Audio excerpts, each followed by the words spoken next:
And my name's Richard. This is the meetup for the dating meetups and for the nonpartisan Red Pill Men's Group. We're going to be talking about Ladies Game. And what I'm going to do is we're doing a book study of Rollo Tomassi's book, The Rational Male. And then so I'm going to read this section on Ladies Game. And then we're going to open it up for discussion. And I want to invite everybody to join in the discussion because we'd like to have some comments. So what I'm going to do is I'm going to put up the, put up the screen, and then I'm going to go ahead and you can read it with me. All right.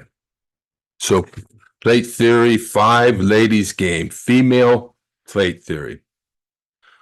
For as often as I've mentioned women being natural born plate theorists, I don't often go into detail about it. I think it's pretty well established that I completely disagree with the idea that women only want to fuck or have sex with or want to fuck one guy at a time. I could outline several women I know from experience in this, but really observing behavior will bear this out fairly predictably for most men. I will, however, agree that women are predisposed to and are socially encouraged to seek monogamy, once convenient, of course. But as in all things female, the talk rarely matches the behavior. Sexuality is women's first best agency, and even the homeliest of women know this. Even when they're just complaining about other women using it. The principle is that a woman's first priority is to seek out security, and even when confronted with the duplicity of women's pluralistic sexual strategy, would be wise to bear in mind when evaluating motives for behavior, their methodology is what's in question here. I'm not sure exactly what he's saying there, but I think what he's trying to say is that it's actual women's practice that is in question here, not their actual, although their priority is supposed to be security, we have to look at their actual behavior. There is an understandable confusion for guys in this respect. On one hand, women present a constant facade that the fear of being perceived as a slut, i.e., concurrently fucking more than one guy at a time, concurrently having sex with more than one guy at a time, is primary to their self-respect and respectability. However, this has to be tempered with the desire, both biological and psychological, to experience a variety of men in order to ensure the security provisioning from the best among them. So in order to facilitate this, women must practice a kind of calculated hypocrisy that is socially reinforced by the gender as a whole, as well as some men, usually those optionless as to excuse the behavior in order to get her sexually, or guys so conditioned that they overlook it as normal. It is socially acceptable for a woman to blatantly spin plates, which basically means that it's socially acceptable for women to date more than one guy at a time.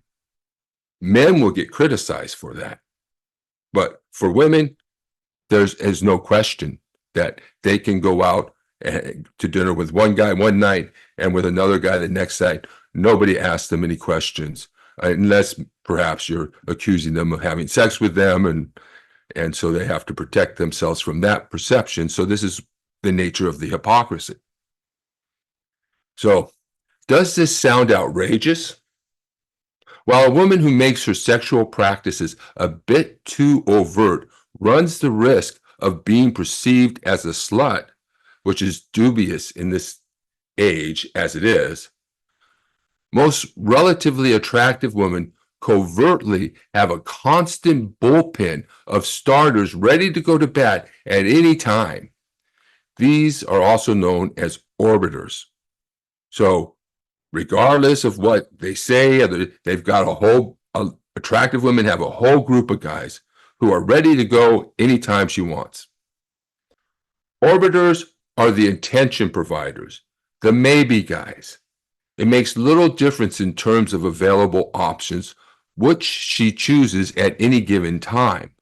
The very fact that she has 5 or 6 of them pursuing her is enough to boost her sense of self-worth, her social status within her same gender peers, and give her the confidence to drop any one of her plates at a moment's notice for any reason, knowing that 2 or 3 more guys or 20 more on Facebook stand ready to take his place. No questions asked and prepared rationalizations at the ready. Furthermore, this practice is socially reinforced by women doing the same thing, and the social conventions constructed to excuse the behavior. So these social conventions are what women use to manipulate us. They are ideas that they're trying to stick in our heads that they've reinforced. And so the idea that I only do one man at a time and you should only do one woman at a time. Are you a one woman man? That's a social convention. Furthermore, it is the unspoken rule of a woman's prerogative. A woman can always change her mind. Men, however, are supposed to stay tried and true. This is a powerful tool for women. In any situation, if a woman doesn't choose to be sexual, it is necessarily forced or obligated, even when it's after the fact.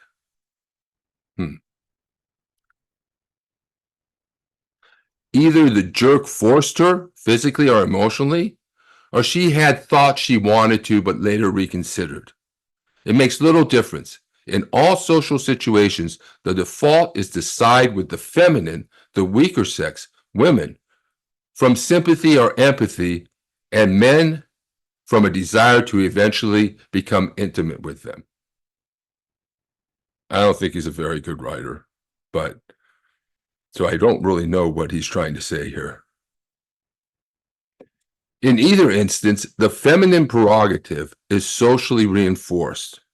And that I know for a fact, that men will be questioned and pressured to do what a woman wants them to do, even if it's sexual, being auctioned off on a male auction block, even stripping and taking off their clothes. Women think that men should do these things, and if they're not, they're gay.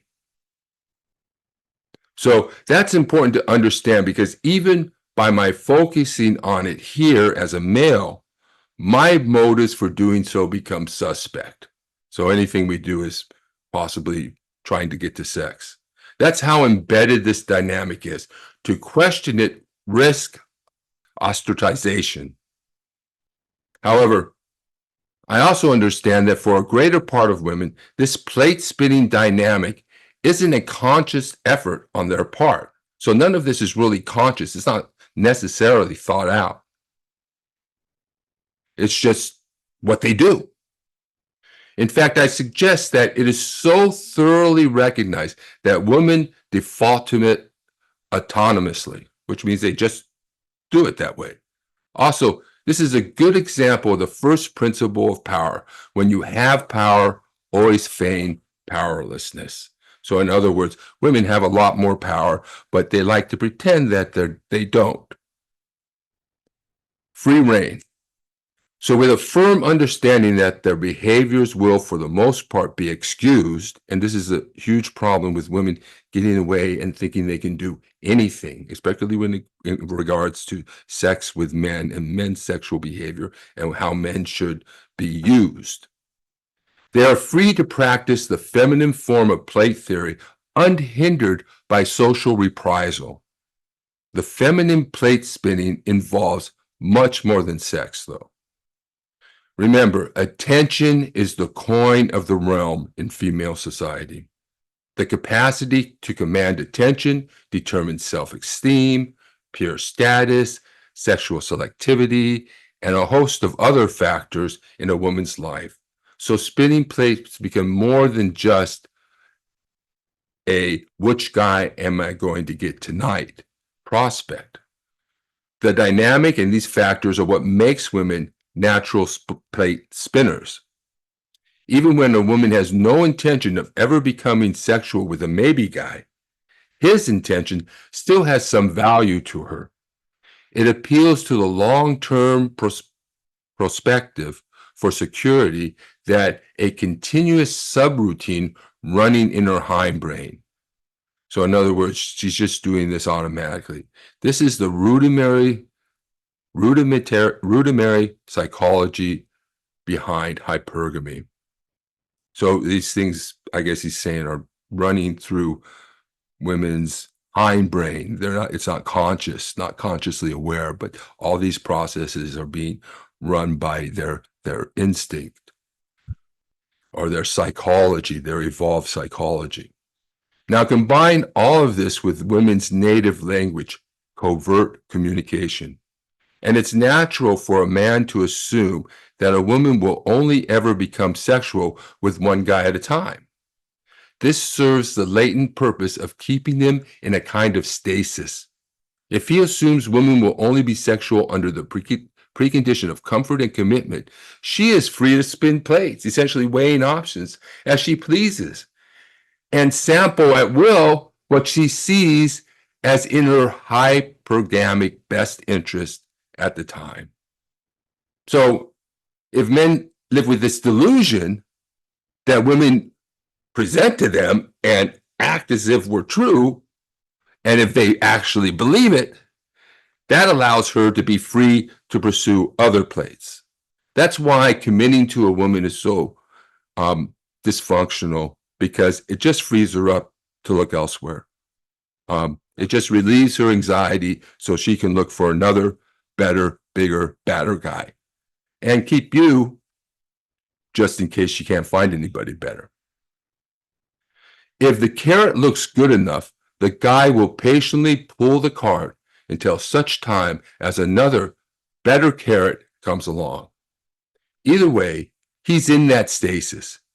If a guy were to see her social and psychological machinations for what they are, he would never pull the cart. So it serves women's best that men think commitment should always be required for intimacy, even in the face of her behavior directly contradicting this. And so many times we're being told by women over and over. I had a woman just tell me recently, tried to convince me to so in other words, I'm supposed to be exclusive with her to show her that I'm capable of being a one-woman man while she doesn't have to. I'm supposed to qualify myself to her that way. And that's what she's trying to convince me of. Plate wars. Lastly, this social dynamic serves as a very effective weapon for women against each other. Competition anxiety between women is something men can exploit for their own plate spinning. But the reason it is useful is because women so readily use it against each other. For a woman to say another woman is a slut translates into an overt betrayal of this unspoken social contrivance. Essentially, she's saying the rules are that women require commitment for sex, but here's one who will never be worthy of any guy's commitment because she won't play by the rules you suckers think she will. And women, they're very good at pointing that out in other women. Oh, that woman's just trying to get it. That woman, oh, if that woman's just trying, they're very good at pointing it out in other women. She is tacitly disqualified for a man's commitment and is, at least in the accusing woman's mind, a reduced threat to his feminine competition. She becomes exposed in the same game they're all playing, and in being so, loses attention and therefore status and personal esteem. So They're hypocrites, and they'll rat on one another in this competition for the highest quality men. It seems petty to guys, but it's really warfare, intragender warfare. Think of how many times an exceptionally attractive woman that is completely anonymous to a group of women you happen to be with will berate her based on appearance alone. That's how women will berate the woman just based on her appearance. She must be a tramp if she's dressed like that. These are the same women who will berate a man for basing his estimation of a woman on her outer appearance. This is manifested feminine competition anxiety. Ask a woman to name the most attractive female actress they can think of. Odds are it would be a woman who, as a guy you'd never think of, who presents the least threat of this anxiety. Gentlemen, as I'm fond of saying, women will have sex. He uses a different word. They may not have sex with you. They may not have sex with me, but they will have sex with someone. The girl who bangs the hot guy at the foam party in Cancun on spring bait within 5 minutes of meeting him is the same girl who wants you to believe that they'll only fuck one guy at a time and then only after commitment. All women are sexual. You just need to be the right guy at the right time for the job. All right. So I hope that didn't offend anybody. Absolutely not. I think we can get a round of applause for that one. All right. Thank you, John. Thank you. So if anyone wants to comment on this or has a question, hello, everybody. Glad to see everybody. Thank you, Chad. I appreciate that. And any women have any comments? I'm sure it might be shocking to some of us, but this is what I've found too. But they always complain, so it's not really clear to me all of this, but yeah, there's a double standard out there for men. Somebody was just telling me, I was just listening to another influencer, men when we get charged with a crime, we get a harsher sentence than women do. I mean, black men get harsher sentences than white men, but men get harsher sentences than women for the same crime. And I'm this Chad Daybell, Lori Vallow case where she killed her children. He got the death penalty. She's the orchestrator of it. She's the one who did it, who planned it all and made it all happen. It was her children that they killed, and yet she gets life in prison. He gets the death penalty. This is the type of stuff that we men are. Crazy, all just because they got tits, Yeah, it's kind of like that, John. Yeah. And it's sort of like social constructs that they've put on us. Women can do anything when it comes to sex. Man, he's going to jail. He has to register as a sex offender. His wife's going to know about it. So, and that's the situation we're in. So how do we deal with this situation is one thing, is don't commit right away. Be very careful. Give it a year or two before you commit to a woman, because they're gonna start asking you to commit right away. I have it all the time. No sex without commitment. Who the heck? Isn't this 2024? It's not the 1800s anymore. It's not even 1950s anymore. The women want 1950s relationships with 2024 equality. So we're being screwed, in my opinion. All right. Any comments? Anybody want to add anything here? Yeah, Clint, that would be great. Well, you're muted, Clint. I can't hear you. Can you hear me now? Yeah, I can hear you now. Sorry, I came in late. I had technical trouble. But Yeah. I'm just curious. Is there a way to see the part of the page that I missed before, I came in about 10 after. I don't know if there's any way to, is there the Yeah. book or any way to catch up on that? I don't want to waste other people's time, but Yeah, well, there are a lot of ways. okay. One is the show's going to come out. I'm going to record it, but that's going to take a number of weeks. But you Oh, can okay. find the Rollo Tomassi. They have actually PDFs of his book available online. So I'm using a PDF that's available free online. So Oh, you okay. can find that. It's section 5 of the plate theory chapter. Section 5 plate theory. It's Okay. called Ladies Game. There's no doubt about it. They're telling us when you go on a date, immediately you are locked into that game. They're going to try to convince you that they're pure, they're innocent, they only want one guy at a time. They want to seek commitment. If you're going to just want to hook up, and they get an attitude. Boy, the attitude that some of these women have and come to. Sometimes you just got to show them their place, Well, yeah, John, can you elaborate on that? Give us some idea. If you want to turn Yeah, your, go ahead. sometimes just like the other day I met this girl at the club, and she was trying to dance with all these other guys, and I'm like, no, I'm here for you.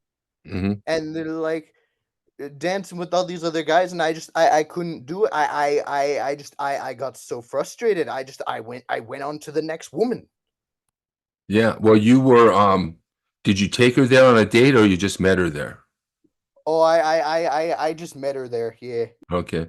Yeah, well, that's and you just can't expect them to just suddenly hook up with you, when you go out there on that dance floor. And the fact of the matter is, from what we've been studying, you should be the one going out and hopefully what you're doing is you're presenting yourself in a way that women are attracted to you. So rather than just focusing on one woman and going for one woman, you're trying to pre-qualify yourself. You're trying to show that other women are attracted to you. That's the best way. If you can show somehow non-verbally that other women are interested in you, whether it's by them looking at you, smiling, flirting with you, or anything, that woman will have more interest in you. But if you go chase that one woman and say, "Oh, I'm here for you. You've got to stop dancing with the other guys," and stuff like that, it's not. She's going to just go dance with the other guys. She's got to come to you. She's got to be the one who sees you as high value, and then she will come to you. And the one way to do that is to show that you're pre-selected, that other women are interested in you. So you should be going around showing her that other women are interested in you than you, and ignore her behaviors, but keep it in mind that that's how she is, because if you're going to be committed to her, um, we need to you Well, need to of be course, aware of because that. it's a woman after all. Yeah, yeah, that's right. So let's see what we got. Okay, so yeah, I don't know what you meant by that, John. um are we siding with the male abuser? Did you have anything to mean by that, John, when you said that? Oh no, I typed that into the wrong chat. Sorry. Okay, okay. Why do people put up with this crap? That's a good point. You have it. I think that the blue pill is powerful. And I swear it's so hard. You have to be ready for it. You have to be a point in your life where you're ready for it, because it's so ingrained in us, the teachings. We are responsible to sort of, we're the ones who are sexually promiscuous. It's men. Men just want sex. The whole narrative is out there, and anti-male. I was so disturbed when I was watching an influencer who was showing me on MSNBC a panel, and it was 4 women, 5 women, talking about the problems with dating. I'm thinking, at first I think, where's the man on that panel? And then the second thing was, they said, all these women are finding that these men don't share their values. I'm thinking, what values? What do you mean we don't share your values? You know, what values do you have besides trying to get the most money you can and the hottest guy you can? It's not a He's giving all value. these women a place to speak, no? Well, I want the women to speak up too here, and there, you know, and I don't think it's a matter of nobody's attacking, but what we want to do is just make sure that we have a discussion where we understand what we're talking about and can learn something and get something from the discussion. And that's the most important thing.